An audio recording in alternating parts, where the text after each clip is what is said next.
If you don't adapt to things, you're only hurting yourself. And I'm afraid to see where that leads you 10 years from now. You'll be like a dinosaur at that point. 40% of my income since the day I started in real estate, I can trace right back to social media. How would they know I'm crushing it? What are they doing, my tax returns? They only know I'm crushing it because of social media.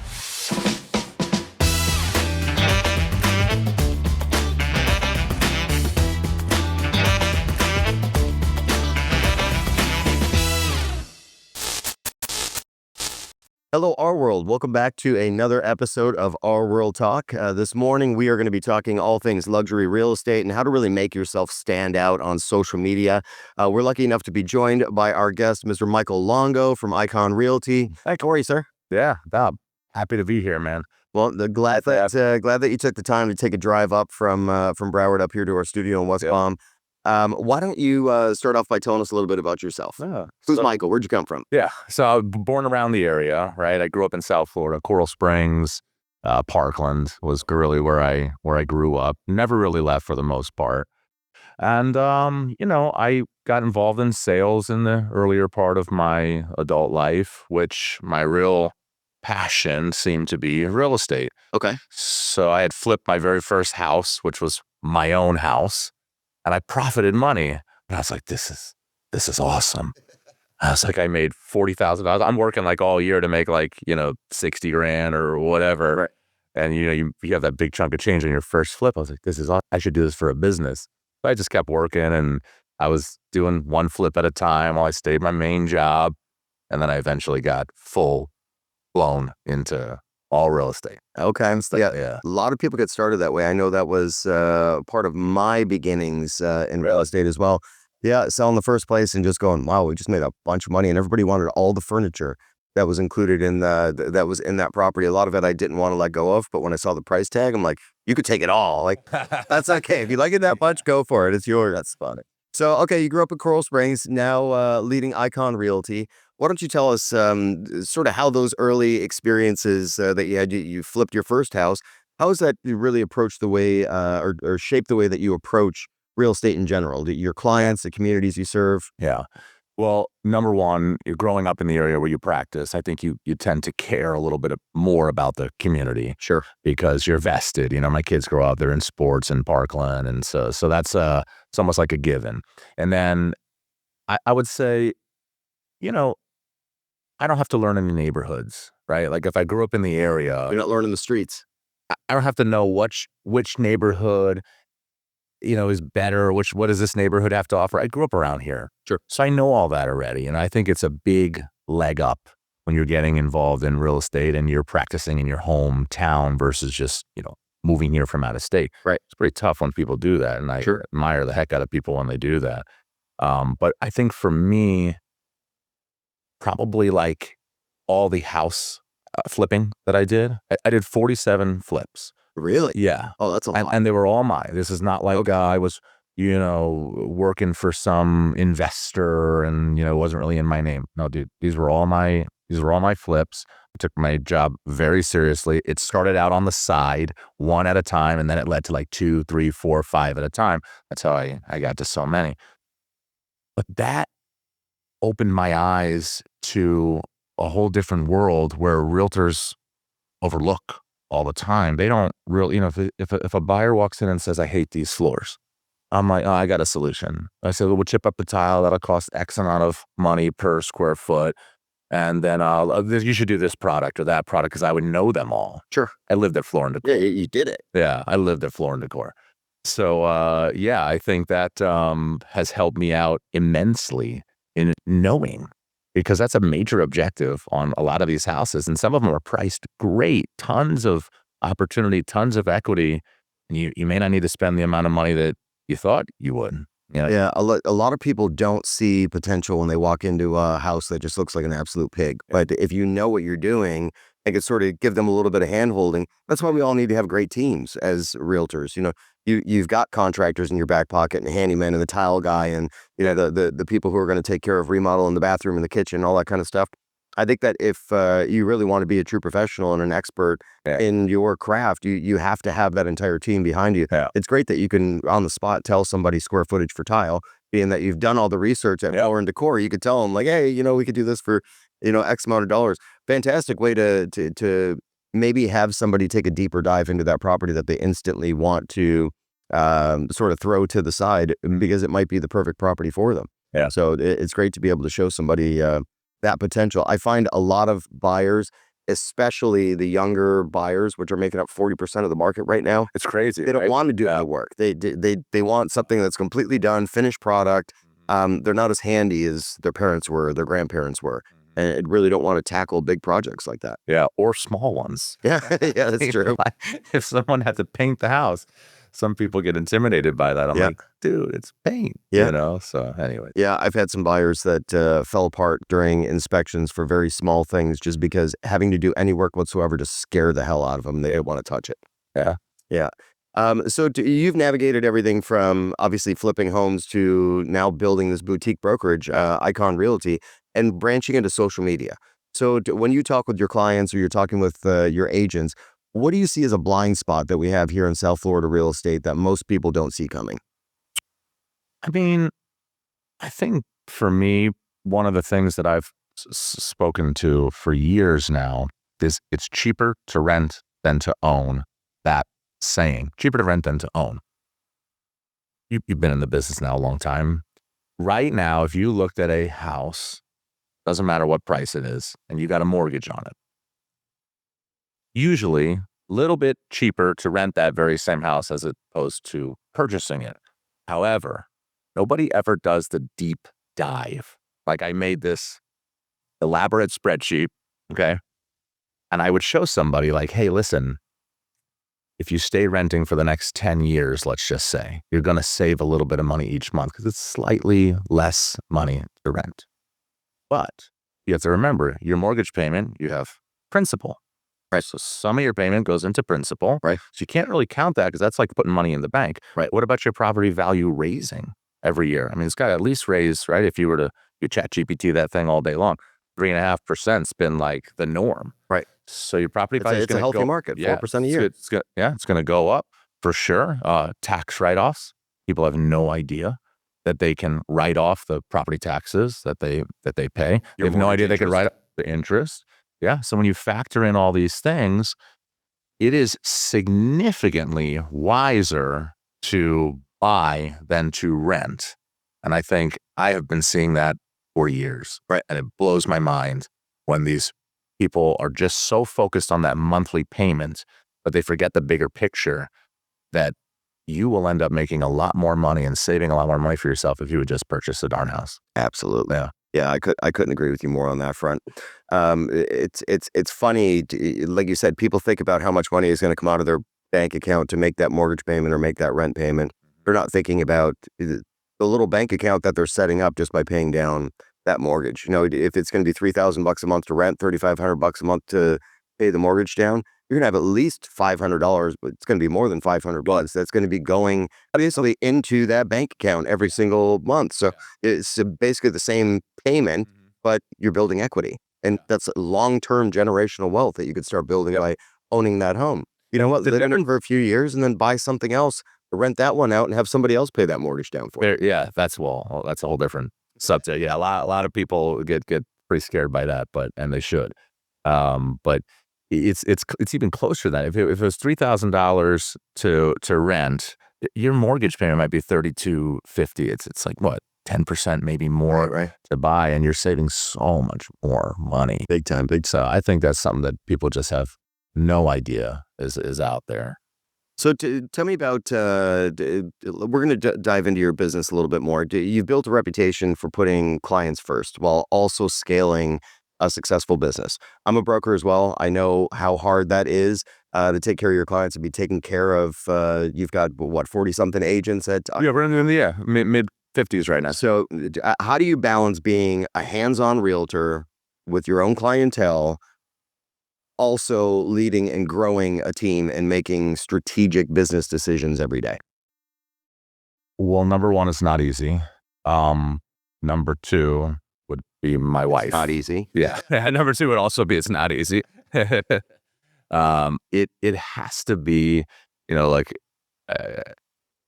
we're not going to get into this, but I married my assistant. Okay. Recently married now. Congratulations. Thank you. And, I've had to rely on her to help balance out some things because it's just too much for one man to do, you know? So I think for me, she's a big part of that balance. And the other, if I was going to credit something toward myself, just be disciplined with a schedule. Most people just wake up whenever they want. They go to bed whenever they want. They don't really have dedicated time slots in their week to accomplish. Those people X, give me Y, and Z. anxiety. Well, unfortunately, that's the vast majority of people that are out there, realtors that are practicing. That's true. If they said, "Hey, I want to start doing some videos on my social media," cool. Like how many? Oh, I don't know. Well, think about the number, right? And you got to divide that for the year. So if you want to release 20 videos this year, okay, that's basically like almost one every other week. You got to set it dedicated time. Fridays from 2 to 4 p.m. is going to be for your video. And nobody really does that. No, time blocking is people do, huge but in this business. Yeah, time blocking has been big for me. Yeah, there's so many people that I know that do not live by the calendar whatsoever. You ask them like, "Hey, do you have time on Thursday afternoon?" It's like, "Yeah, I can make that happen." It's like you never looked at your phone. Like, how do you know that you're going to actually be able to like do this on Thursday and meet me and whatever? It blows my mind that people forget in this business that they're actually operating their own small. Every single agent is operating their own small business, but they don't treat it as such. They treat it as, when the lead comes, I'll take it. If no leads come this week, I guess I'm at the beach, which drives me insane because I just don't know how somebody could operate a successful business in that way. Can people get lucky? Sure. Some people get lucky sometimes. But if you were to be intentional about what it is that you are trying to do and accomplish and grow your business and grow that social media presence and grow that brand, it's got to be very intentional and it's got to be consistent. You know as well as I do, trying to do something on social media, if you're not posting in regular intervals, the algorithm's going to drop you. Your viewership is going to go down. The people who are, maybe we're going to start following you now haven't seen you for a couple of weeks. So you just missed that boat to gain more followers. No, it's so true, man. So true. So you've got a lot going on with social media. I've seen your videos. You were just at the Tower Club on a panel. I was on the panel. Yeah, for RWorld. Yeah, that was a successful showing. I heard tons of great feedback. Okay. Unfortunately, I wasn't able to be there, but I did hear that it was a great conversation. I heard that there was a lot of follow-up questions for you after the panel was done. Yeah, which is why we brought you in here. So why don't you tell us, technology, social media, AI tools, they're everywhere in real estate. So what sort of innovations have really changed the way that you operate, and what do you think people maybe get hyped up about that don't actually provide real results?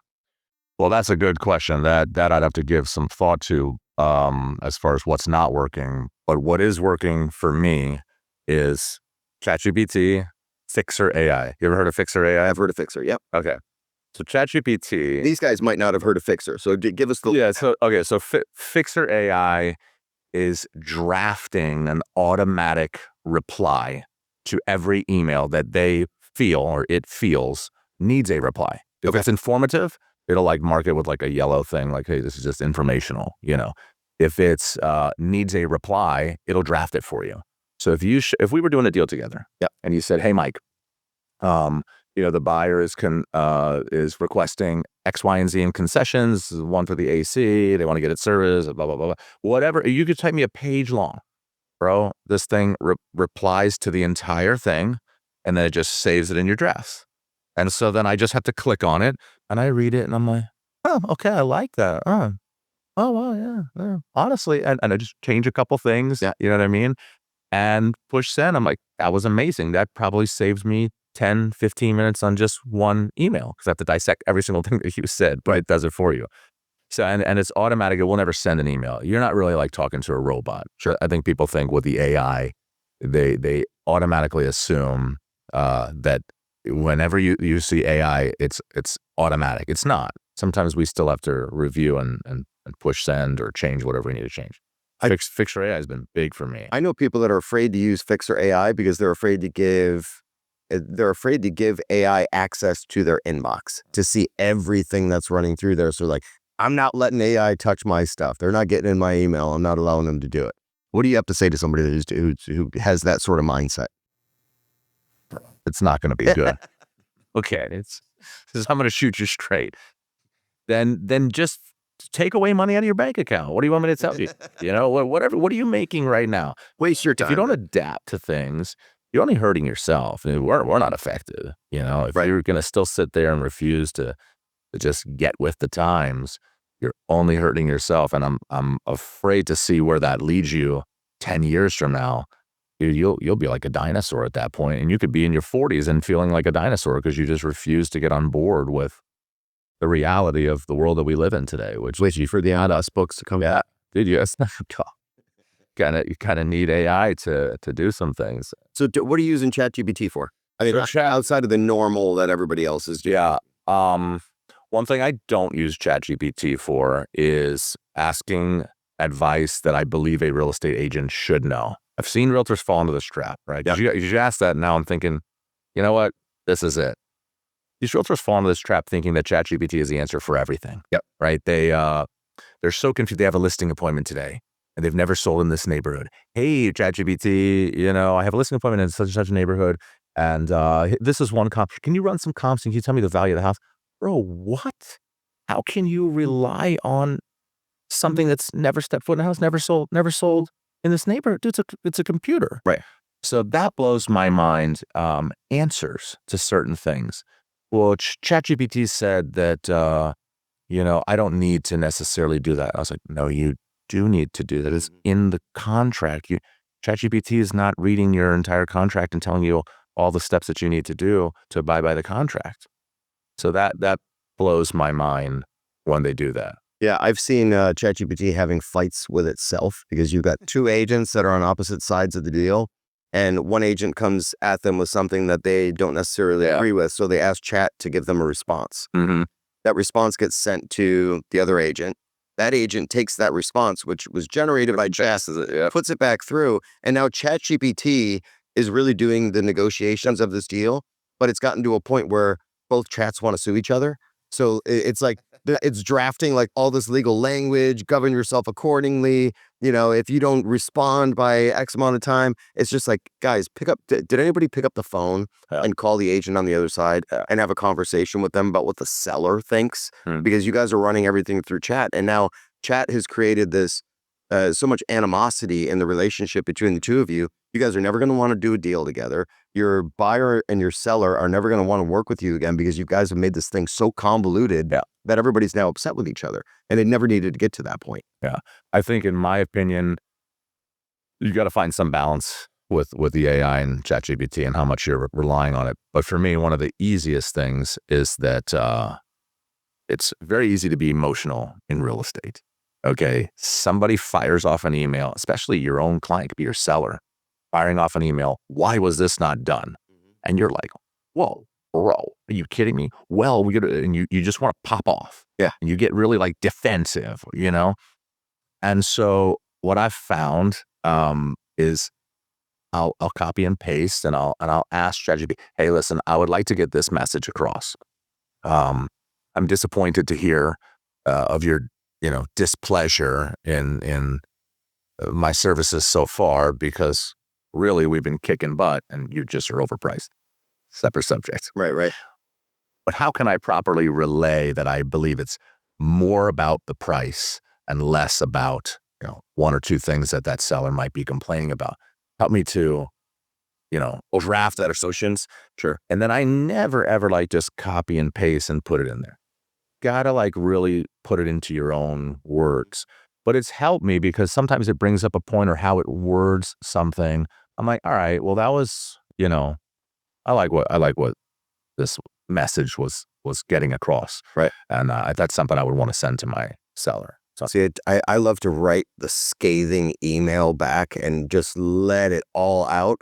And then I either delete it and I feel like I got it off my chest, or I'll take that scathing email and put that into Chat and say, you need to tone this down and make this super, super sweet so I can send it to the seller. It's at least we can get our frustrations out one way or another. Got to be careful with that reply, though. That draft. Yeah, big time. Push, send. Yeah. No. Dude, definitely can't do that. Again, on the ChatGPT front, I know you're video heavy. You do like your marketing videos they're outside the box. Some of the stuff is a little bit crazy.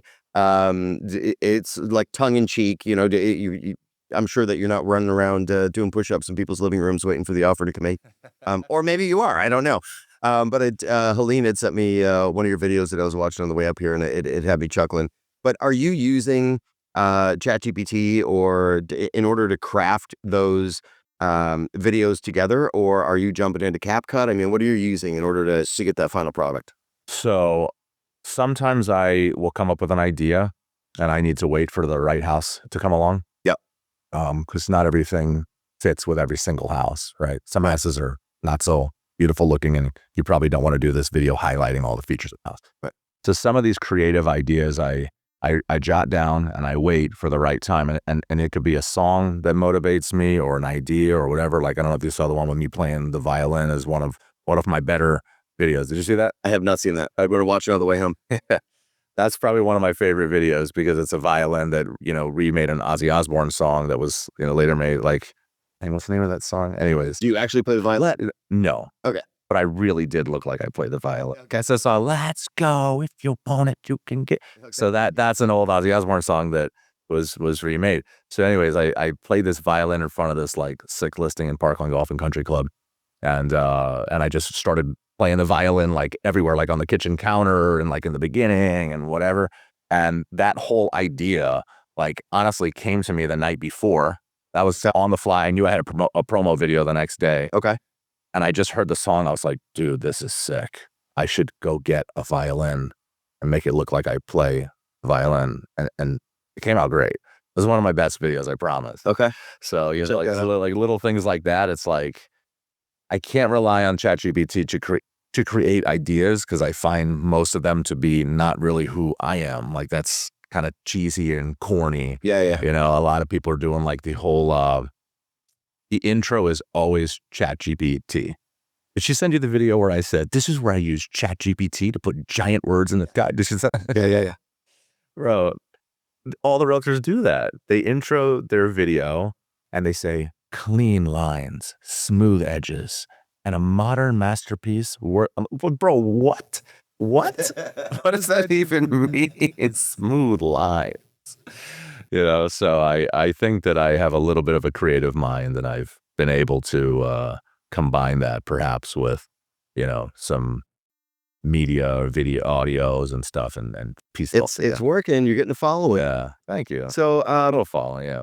When it comes to realtors that are really aiming to stand out, South Florida's super competitive. I mean, we've had 230-something thousand realtors across the state of Florida. Just here with RWorld, we've got 43,000 MLS subscribers. Yeah. I mean, that is a lot of real estate professionals all in one spot. So super competitive landscape. What sort of unconventional strategies or mindset shifts have worked for you that you think most agents just completely overlook? What are you telling your agents to do? Yeah, I'm very heavy into the social media. That's probably the number one thing that I will preach to somebody is they'll sit down with me. And it could be any age, by the way. It could be a 25-year-old I'm sitting down with. It could be a 55-year-old. Because I think that's a misconception that the young people are like super savvy with, social media. No, they're not. They're not always savvy. They're not. Social media. So my sister's 20 years younger than me. Does she post on Instagram? Yeah, but is she like out there making any kind of videos and influencing and stuff like that? They can't be bothered. It's a different mindset. Yeah. The younger generation. It is a different mindset. We thought that they were all going to adopt social media, but they've scrolled through TikTok and take a look at their friends on Insta. But besides that, I find that the 40-year-olds and 50-year-olds are really the ones that are on social media a heck of a lot more. Yeah, it's an interesting point that you're making because there's so much truth behind it. They're so fixated on what their friends at age 25 will think of them. Bro, let's just be honest. 45 years old versus a 25-year-old. 45-year-old's going to probably be buying a much bigger house than your 25-year-old friends. If they're even buying houses, it's tough these days to buy a house. And they're so fixated on like, I don't want my friends to make fun of me. Dude, you don't get it. You need to focus on your friends' parents. That's the person that you need to focus on. Yeah, exactly. Making them be attracted to you. So yeah, funny that you say that. But I think for me, I could attribute, and I'm a pretty good tracker, right? Which you probably are too. 40% of my income since the day I started in real estate, I can trace right back to social media. 40%. 40%. Wow. Not because, now listen, when I say trace back, not because somebody messaged me, "Hi, Michael. I live in Arizona and I saw this really funny violin video that Right. I'd like to," bro, those are very far and few between. It happens, but very far and few between. It's mostly the people that know of you. They went to college with you, they went to high school with you, and you kind of knew them. But when they see you like wildly successful, they're so attracted to that. And when they're ready to make their purchase or to sell their house, they're like, "Hey, I kind of know this guy. We went to school together, everything," and then they just basically reach out to me. And even if they call me, because they might have my number from 20 years ago, Mhm. they'll still say, "Bro, you're crushing it."